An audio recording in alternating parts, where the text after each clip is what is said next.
ശ്രീ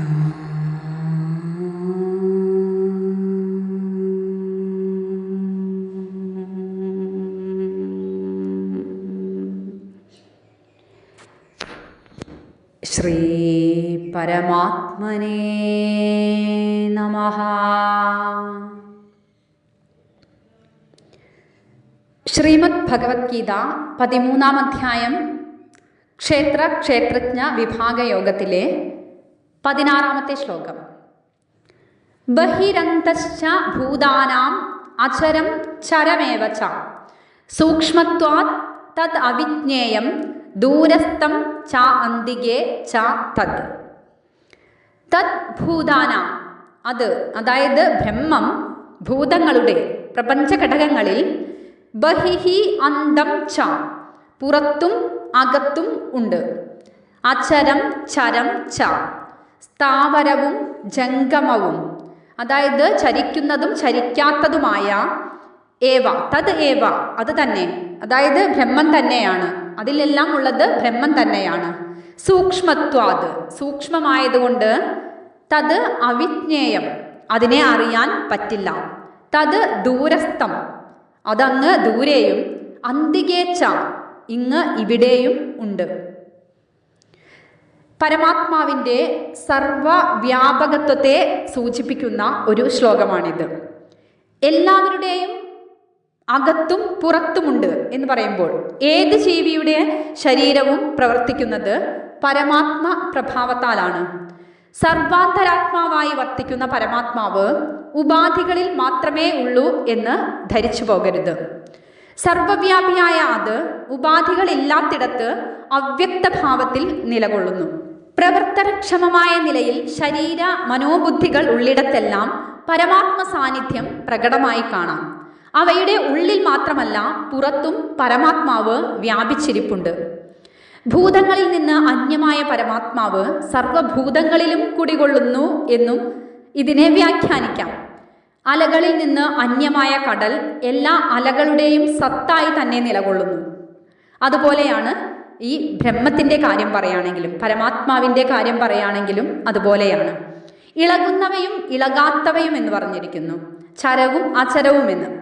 ഇളകുന്നവയെ സചേതനങ്ങളെന്നും ഇളകാത്തവയെ അചേതനങ്ങളെന്നും പറയും. അവയെല്ലാം പരമാത്മാവ് തന്നെയാണ്. പരമാത്മാവ് വാസ്തവത്തിൽ ഇളകാത്തതാണെങ്കിലും ഇളകുന്ന പോലെ കാണപ്പെടുന്നു എന്നും ഇതിനർത്ഥം പറയാം. എങ്ങും നിറഞ്ഞിരിക്കുന്ന അത് എങ്ങനെ ഇളകും? ഉള്ള സ്ഥലത്ത് നിന്ന് ഇല്ലാത്ത ഒരു സ്ഥലത്തേക്കല്ലേ ഇളകാനാകൂ? എങ്കിലും ഇളകുന്ന ഉപാധികളിൽ അഭിമാനിക്കുമ്പോൾ പരമാത്മാവും ഇളകുന്ന പോലെ കാണപ്പെടുന്നു. ആത്മപ്രഭാവത്താൽ ശരീരം ഇളകുന്നു. ശരീരത്തിനകത്തും പുറത്തും ഒരുപോലെ വ്യാപിച്ചിരിക്കുന്ന പരമാത്മാവിന് ഇളക്കമില്ല, ഇളകാനാവില്ല, ഇളകേണ്ട ആവശ്യമില്ല. നമ്മുടെ ഉള്ളിൽ നമ്മുടെ യഥാർത്ഥ സ്വരൂപമായി നിലകൊള്ളുന്നത് സർവവ്യാപിയായ പരമാത്മാവാണെങ്കിൽ, എല്ലാവരുടെയും എല്ലാ പ്രവർത്തനങ്ങൾക്കും ശക്തി അതാണെങ്കിൽ, ചരാചരാത്മകമായ ഈ ജഗത്ത് തന്നെ അതിൻ്റെ പ്രതിഭാസമാണെങ്കിൽ എന്തുകൊണ്ട് നമുക്കതിനെ കാണാനും അറിയാനും കഴിയുന്നില്ല? അത്യന്തം സൂക്ഷ്മമായത് എന്നാണല്ലോ പറഞ്ഞിരിക്കുന്നത്. സൂക്ഷ്മത്വാത് എന്നാണ്. സ്ഥൂല വസ്തുക്കളെ എളുപ്പം ഗ്രഹിക്കാം. ഭൂതങ്ങളിൽ വെച്ച് ഏറ്റവും സ്ഥൂലമായ ഭൂമിയെ പഞ്ചേന്ദ്രിയങ്ങളെ കൊണ്ടും ഗ്രഹിക്കാം. ഭൂമിയെ 5 ഇന്ദ്രിയങ്ങളെ കൊണ്ട് നമുക്ക് എളുപ്പം ഗ്രഹിക്കാം. മണക്കാം, രുചിക്കാം, കാണാം, തൊടാം, കേൾക്കാം. വെള്ളത്തെ മണക്കാനാവില്ല, അഗ്നിയെ രുചിക്കാനാവില്ല, വായുവിനെ കാണാനാവില്ല, ആകാശത്തെ തൊടാനാവില്ല. ഭൂതങ്ങളിൽ വെച്ച് ഏറ്റവും സൂക്ഷ്മമായ ആകാശത്തിന് ഒരു ഗുണമേയുള്ളൂ, അതാണ് ശബ്ദം. കാര്യത്തെക്കാൾ സൂക്ഷ്മമായിരിക്കും കാരണം. ആകാശം പോലും ഒരു കാര്യമാണ്. അതിൻ്റെ കാരണം അതിനേക്കാൾ സൂക്ഷ്മമായിരിക്കണമല്ലോ. പരമാത്മാവാകുന്ന പരമകാരണത്തിൽ നിന്നാണ് ആകാശാദിഭൂതങ്ങൾ ഉണ്ടായത്. ആകാശത്തെയും വ്യാപിച്ചു നിൽക്കുന്നത് കൊണ്ട് പരമാത്മാവ് സൂക്ഷ്മാത് സൂക്ഷ്മതരമാണ്, അതായത് അതീവ സൂക്ഷ്മമാണെന്ന്. സ്ഥൂല കാരണങ്ങളായ ഇന്ദ്രിയ മനോബുദ്ധികൾ കൊണ്ട് അതിനെ അറിയാൻ ആവില്ല. ദൂരത്തും സമീപത്തും അതുണ്ട്. അങ്ങനെയും ഈ ശ്ലോകത്തിൽ പറഞ്ഞിട്ടുണ്ടല്ലോ. അകലെയും അടുത്തുമുണ്ട്. പരിച്ഛിന്ന വസ്തുക്കളാണ് നിശ്ചിത സ്ഥലത്ത് നിലകൊള്ളുന്നത്. നിരീക്ഷകനും നിരീക്ഷിത വസ്തുവും തമ്മിലുള്ള അകലം നോക്കി ഒരു വസ്തു ദൂരത്താണോ അടുത്താണോ എന്ന് നാം പറയാറുണ്ട്. എങ്ങും നിറഞ്ഞ് എല്ലാമായി നിലകൊള്ളുന്ന പരമാത്മാവ് അല്ലെങ്കിൽ പരമ്പൊരുൾ അങ്ങ് അവിടെ മാത്രമല്ല, ഇങ്ങ് ഇവിടെയും ഒരേ സമയത്തുണ്ട്. ദൂരസ്ഥം ച അന്തികേ ച തത്. നാമരൂപാത്മകമായ ഈ ജഗത്തിന് അതീതമായതുകൊണ്ട് ദൂരസ്ഥവും സർവചരാചരങ്ങളിലും കുടികൊള്ളുന്നു എന്നതിനാൽ സമീപവർത്തിയുമാണ് ഈശ്വരൻ.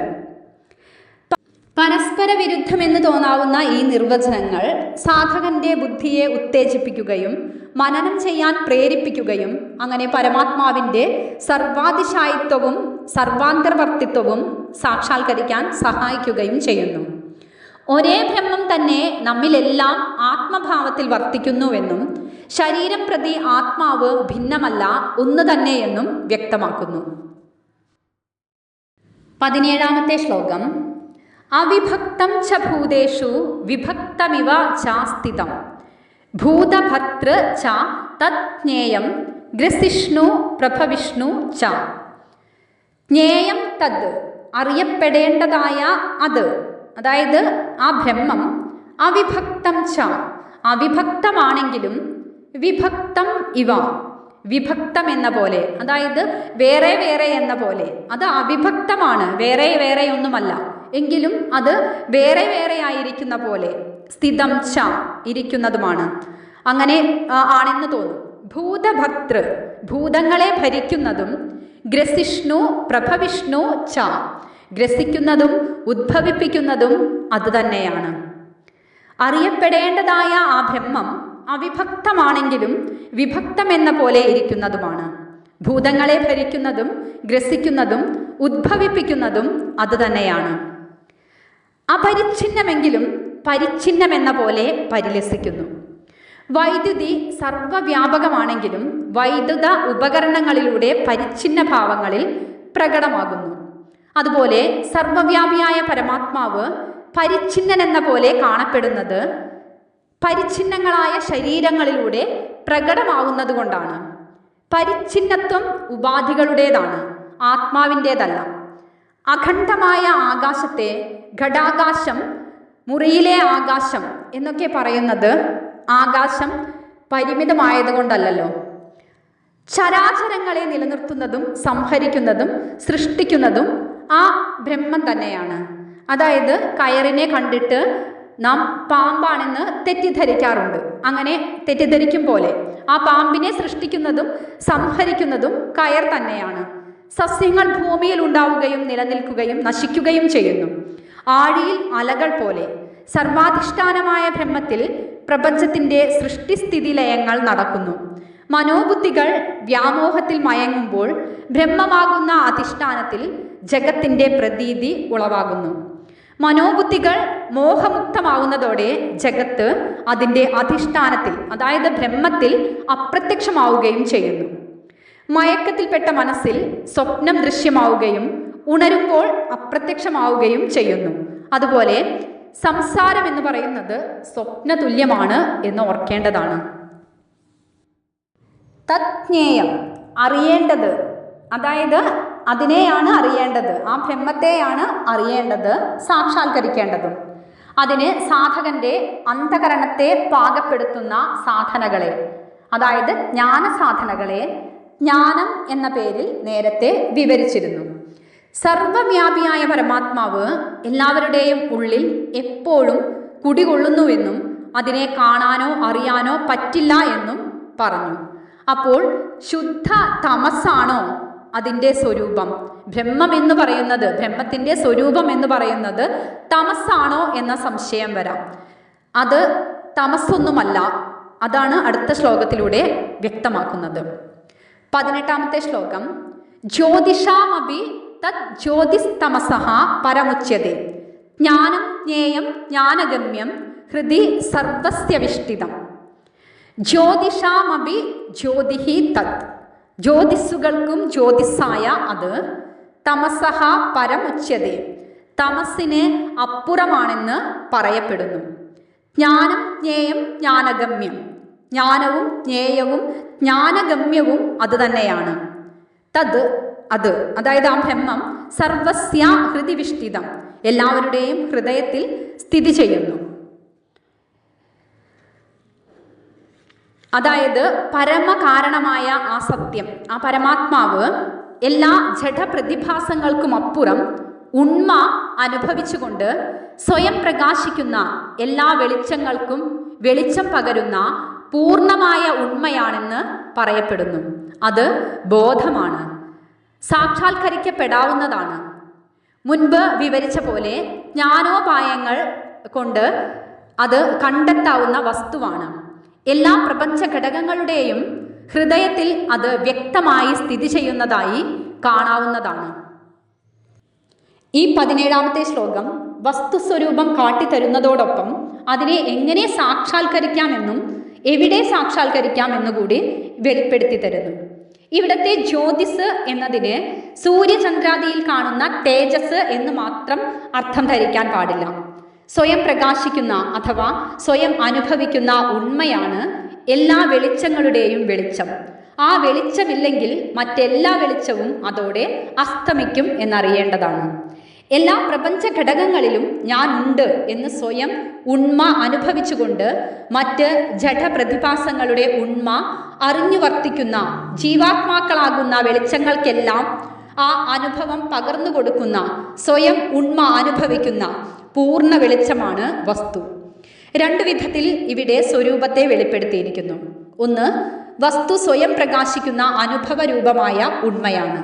രണ്ട്, വ്യക്തമായ അതിൻ്റെ അംശാനുഭവങ്ങൾ സകല ജീവജാലങ്ങളിലും ഞാനുണ്ട് എന്നനുഭവിച്ചുകൊണ്ട് സ്വയം പ്രകാശിച്ചു വിളങ്ങുന്നു. വസ്തു സത്താണ് അഥവാ ഉണ്മയാണ്.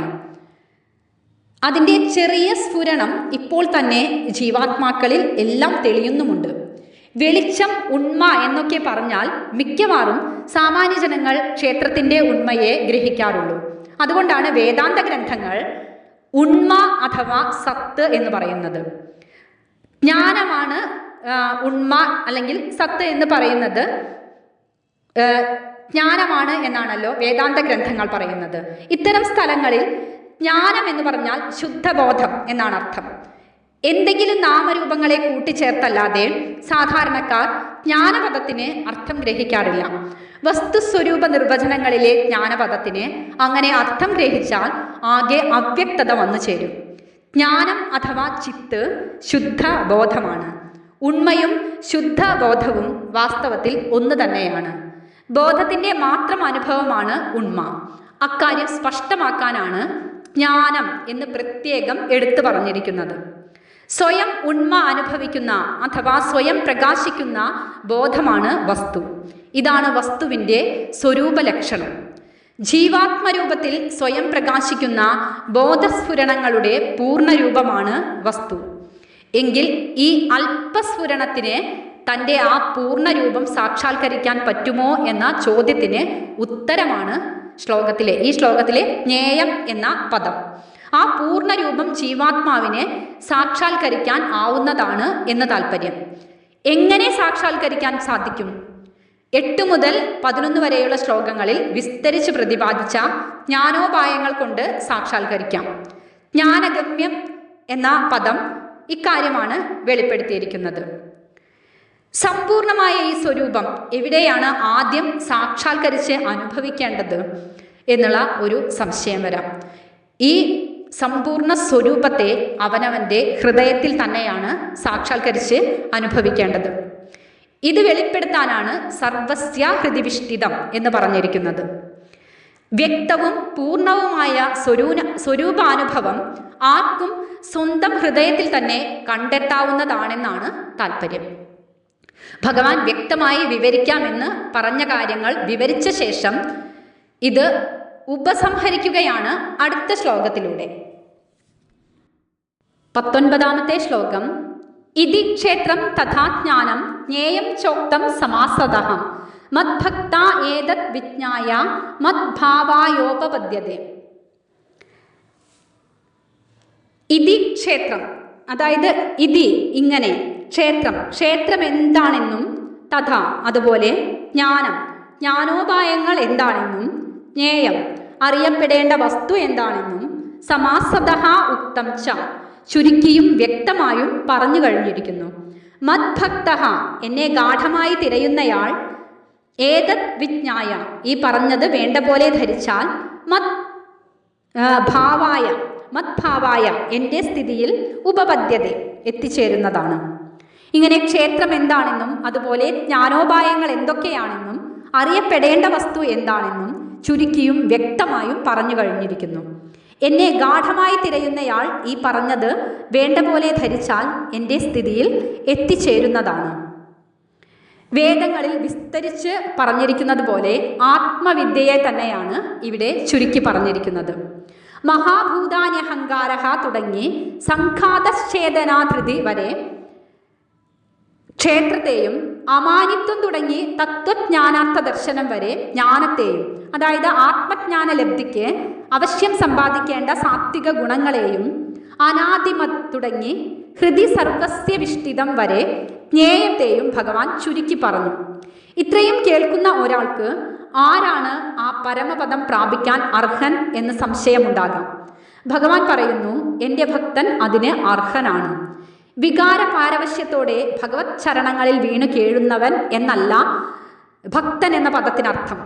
ഏതത് വിജ്ഞായ എന്ന് ഭഗവാൻ എടുത്തു പറയുന്നത് ശ്രദ്ധിക്കുക. ഇതുവരെ പറഞ്ഞ കാര്യങ്ങൾ ആരാണോ വേണ്ട പോലെ ഗ്രഹിച്ചിട്ടുള്ളത്, ആരാണോ ക്ഷേത്രജ്ഞന്മാരെ ശരിയായി വിവേചിച്ചറിഞ്ഞ് ക്ഷേത്രത്തിലുള്ള ആസക്തി വിട്ട് ക്ഷേത്രജ്ഞനെ അനന്യഭക്തിയോടെ ഉപാസിക്കുന്നത്, സർവശരീരങ്ങളിലും ചൈതന്യമായി വർത്തിക്കുന്നത് ഒരേ ഒരു വാസുദേവൻ തന്നെയെന്ന് ആർക്ക് കാണാൻ കഴിയുന്നുവോ അവനാണ് ശരിയായ ഭക്തൻ. അപ്രകാരമുള്ള ഭക്തൻ എന്നെ പരമാത്മാവിനെ, അതായത് ഞാനെന്ന് പറയുന്നത് പരമാത്മാവ്, ആ പരമാത്മാവിനെ പ്രാപിക്കാൻ യോഗ്യനാണ്. അങ്ങനെയുള്ള ഭക്തനാണ് പരമാത്മാവിനെ പ്രാപിക്കാൻ യോഗ്യനായിട്ടുള്ളത്. അതുകൊണ്ടാണ് മദ്ഭക്ത ഏതത് വിജ്ഞായ മദ്ഭാവായോപപദ്യതേ എന്ന് പറഞ്ഞിരിക്കുന്നത്. ക്ഷേത്രം എവിടെ നിന്നുണ്ടായി? ക്ഷേത്രത്തെ എങ്ങനെ വേർതിരിച്ചറിയാൻ കഴിയും? ക്ഷേത്രജ്ഞ വിഭാഗത്തിലെ ഈ 2 ചോദ്യങ്ങൾക്കും കൂടി ഭഗവാൻ ഉത്തരം പറഞ്ഞു കഴിഞ്ഞിരിക്കുന്നു. ക്ഷേത്രത്തിൽ നിന്ന് ക്ഷേത്രജ്ഞനെ വേർതിരിക്കാനുള്ള ഉപായങ്ങളാണ് ജ്ഞാനം എന്ന പേരിൽ വെളിപ്പെടുത്തിയത്. അവ അഭ്യസിച്ചാൽ ക്ഷേത്രജ്ഞൻ വേർതിരിയും. വേർതിരിഞ്ഞാലുള്ള സ്ഥിതി എന്തായിരിക്കുമെന്നാണ് ജ്ഞേയ വസ്തു വിവരണം കൊണ്ട് വെളിപ്പെടുത്തിയത്. അതുതന്നെയാണ് മദ്ഭാവം പ്രാപിക്കൽ അഥവാ ബ്രഹ്മസ്വരൂപമായി തീരൽ. അത് സാധിച്ചാൽ ക്ഷേത്രം എവിടെ നിന്നുണ്ടായി എന്ന ചോദ്യത്തിന് ഉത്തരം കിട്ടുന്നതാണ്. ക്ഷേത്രജ്ഞ ഭിന്നമായി ക്ഷേത്രം എന്ന് ഒന്നില്ല എന്നുള്ള അനുഭവമാണ് ആ ഉത്തരം. ക്ഷേത്രജ്ഞനേക്കാൾ ഭിന്നമായി ക്ഷേത്രമൊന്നില്ല എന്നുള്ള അനുഭവമാണ് ഈ ചോദ്യത്തിനുള്ള ഉത്തരം. ബ്രഹ്മസ്വരൂപാനുഭവം ഉണ്ടാകുന്നതുവരെ ക്ഷേത്രമുണ്ട് എന്നുള്ള തോന്നൽ നിലനിൽക്കും എന്നുള്ളത് കൊണ്ടാണ് ഒരു ജിജ്ഞാസുവിൻ്റെ അറിവിന് ക്ഷേത്ര വിവരണം കൂടി ആവശ്യമായി വന്നത്. വസ്തുസ്വരൂപം അനുഭവിച്ചറിയുന്നയാൾക്ക് ക്ഷേത്രവും വസ്തുസ്വരൂപം തന്നെയായി തീരുന്നത് കൊണ്ട് പിന്നെ വിശേഷിച്ച് അതിൻ്റെ വിവരണമൊന്നും ആവശ്യമില്ല. തിരയും കുമിളയും വെള്ളം തന്നെയാണ്. അത് രണ്ടും ഒന്നാണ് എന്നറിയുന്നയാൾക്ക് അവയെ പിന്നെ പ്രത്യേകം വിവരിച്ചു കൊടുക്കേണ്ട കാര്യമില്ലല്ലോ. വസ്തു ഒന്നേ ഉള്ളുവെങ്കിൽ സാധാരണക്കാർക്ക് ക്ഷേത്രമെന്നും ക്ഷേത്രജ്ഞനെന്നുമൊക്കെയുള്ള ഭേദചിന്ത എന്തുകൊണ്ട് വരുന്നു എന്നൊക്കെയാണ് അടുത്ത ശ്ലോകത്തിലൂടെ പറയുന്നത്. ഇങ്ങനെയുള്ള സംശയങ്ങൾക്ക് ഉള്ള ഉത്തരമാണ് അടുത്ത 3 ശ്ലോകങ്ങളിലൂടെ ഇനി പറയാൻ പോകുന്നത്. അത് അടുത്ത ഭാഗത്തിൽ പറയുന്നതാണ്.